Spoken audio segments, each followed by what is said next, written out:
नमस्कार. मी जी के लव. आज आपण बोलणार आहे आज झालेल्या इव्हिक्शनबद्दल.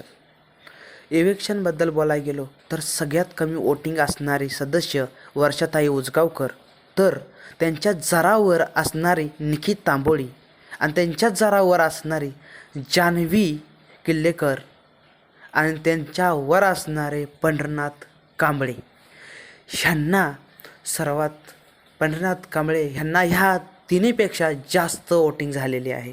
तरीसुद्धा आज इव्हिक्शनमध्ये पंढरनाथ कांबळे ह्यांना बाहेर काढण्यात आलं आहे.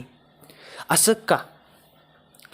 जर आज पंढरनाथ कांबळेंचा गेम आपण सर्वांनी पाहिलेला आहे.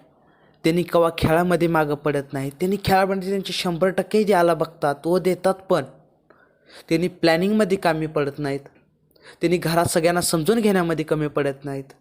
त्यांनी घरात सगळ्यांना समजून घेऊन सगळ्यांना सांगून त्यांनी आत्तापर्यंत सूरजला जेवढं संभळतात किंवा बाकीच्या कंटेस्टंटवर सगळ्यांसंग बोलणं चालणं त्यांचं आहे, त्या मानानं तुम्ही त्यांना बाहेर काढणं हे आम्हाला अपेक्षित नव्हतं. आम्हाला एकतर होतं की वर्षाताईंना कमी वोटिंग झाली होती, ते बाहेर जाऊ शकतात. नाही त्यांनी पण नसतील तर निखिला तर 100% बाहेर काढलं पाहिजे होतं, कारण की तिनं जेवढे काढे केलेत सुरुवातीपासून तेवढ्या कोणी केलेले नाहीत. निखी आता जान्हवी कुठं आत्ता बरी झालेली आहे, पण निखी ही अजून सुधारलेली नाही आहे. तिचा स्वभाव सुधारलेला नाही. पण तुम्ही पंढरनाथ कांबळे यांना बाहेर काढलं नव्हतं पाहिजे होतं.